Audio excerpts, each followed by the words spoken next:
Hello friends, welcome to our channel కథా కార్ఖానా. ఈరోజు నేను చెప్పబోయే మూవీ రివ్యూ మౌలి టాక్స్. ఇన్స్టాగ్రామ్లో ఫేమస్ అయ్యారు కదండి, ఆయన నటించిన లిటిల్ ఆర్ట్స్ మూవీ అనమాట. ఈ మూవీ అయితే నాకు చాలా బాగా నచ్చింది. ఈ రీసెంట్గా చూసిన కామెడీ మూవీస్లో ఇది ఒక క్లియర్ ఆర్గానిక్ కామెడీ అనమాట. ఫ్యామిలీతో పాటు ఇంటర్మీడియట్ స్టూడెంట్స్ అందరూ చూడొచ్చు. చాలా చాలా క్లీన్ కామెడీ. మీరైతే ఫ్యామిలీతో కంటిన్యూస్గా 2 hours 7 minutes ఫుల్గా నవ్వుకోవాలంటే ఈ మూవీ అయితే పక్కా చూడండి. అండ్ ఈ మూవీలో ఇంకా యాక్టర్స్ పర్ఫార్మెన్స్ విషయానికి వస్తే మౌలి అయితే నెక్స్ట్ లెవెల్లో యాక్ట్ చేశాడు. నాకైతే తన కామెడీ టైమింగ్ ఇన్స్టాగ్రామ్లో మొన్న 90s వెబ్ సిరీస్ చేశాడు కదా, అందులో కూడా నచ్చింది. కాకపోతే ఇందులో హీరోగా మాత్రం తన కామెడీ టైమింగ్ అండ్ యాక్టింగ్ అయితే నెక్స్ట్ లెవెల్ అని చెప్పాలి. మీరు ఫుల్గా నవ్వుకుంటారు. ప్రతి ఫ్రేమ్ కూడాను చాలా బాగా యాక్ట్ చేశారు. అలాగే హీరోయిన్ శివాని నగరం, తను కూడా చాలా బాగా యాక్ట్ చేసింది. తన రోల్ అయితే చాలా బాగుంది.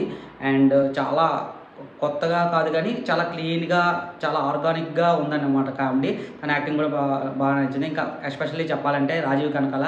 ఇందులో ఒక స్పాయిలర్ అని ఉందండి, నేను చెప్పాలనుకుంటున్నాను.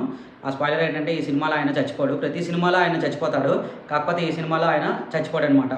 అండ్ ఆయన మౌలి తండ్రి క్యారెక్టర్ చేశాడనమాట. మన పేరెంట్స్, మిడిల్ క్లాస్ పేరెంట్స్ ఎలా బిహేవ్ చేస్తారో, ఎలా ఉంటారో సేమ్ అదే దాంతో కామెడీ జనరేట్ చేశారనమాట. తన క్యారెక్టర్ కూడా చాలా బాగుంటుంది. అండ్ అలానే చిన్న తినలేని ఉంటుంది, లైక్ ఒక చిన్న మెసేజ్ కూడా ఇస్తుంటారు అనమాట. తన పిల్లల్ని ఎలాగా ఎంకరేజ్ చేయాలి, ఎలా ఎంకరేజ్ చేస్తారు మిడిల్ క్లాస్ పేరెంట్స్, వాళ్ళు ఎన్ని సాక్రిఫైస్ చేస్తారో ఉంటూనే మన కామెడీ కూడా వస్తుందన్నమాట. అలానే ఇంకా హీరోయిన్ ఫాదర్గా ఎస్ఎస్ కంచి చేశారు. ఆయన మర్యాద రామన్లో ఒక సీన్ ఉంటుంది కదా, కొబ్బరి బొండం సీను, ఆయన కామెడీ తెలుసు కదా. కానీ ఈ మూవీలో అయితే సెకండ్ హాఫ్లో ఆయన కామెడీ అయితే చాలా బాగుంటుంది. అండ్ డైరెక్షన్ అయితే సాయి మార్తాండ్ అనమాట. ఆయన కూడా చాలా క్లీన్గా డైలాగ్స్ అయితే నెక్స్ట్ లెవెల్లో రాసుకున్నారు. ఎందుకంటే మనం జనరల్గా యూజ్ చేసే పదాలనే మంచి కామెడీ టైమింగ్తో ఆ సీన్కి తగ్గట్టు చాలా బాగా రాసుకున్నారు. ఆయన స్క్రీన్ ప్లే కూడా నాకు చాలా బాగా నచ్చింది. ఇంకా ఎస్పెషల్లీ ఒక ఫ్రెండ్ రోల్ క్యారెక్టర్ చేశారనమాట, జయకృష్ణ అని. ఆయన ఉప్పిన సినిమాలో హీరో పక్కన చేస్తాడు, కానీ ఈ సినిమాలో మాత్రం తనది ఫుల్ లెంత్ ఉంటుంది. తన కామెడీ టైమింగ్ అయితే మనకి రీసెంట్గా సత్య చూస్తున్నాం కదా, అలాంటి కామెడీ టైమింగే కానీ డిఫరెంట్ వేరియేషన్స్తో చాలా బాగా చేశారు. తన డైలాగ్స్ మీరు కొంచెం శ్రద్ధగా వినండి హాల్లో, ఎందుకంటే చాలా స్లోగా సైలెంట్గా వేస్తాడనమాట పంచెస్. అండ్ చాలా కనెక్ట్ అవుతారు మీరు. అంటే మీరే ఇంటర్మీడియట్లో మీ ఫ్రెండ్తో మీరు ఎలా జోక్స్ వేసుకున్నారో ఈ మూవీలో సేమ్ అలానే జయకృష్ణ క్యారెక్టర్ ఉంటుందన్నమాట.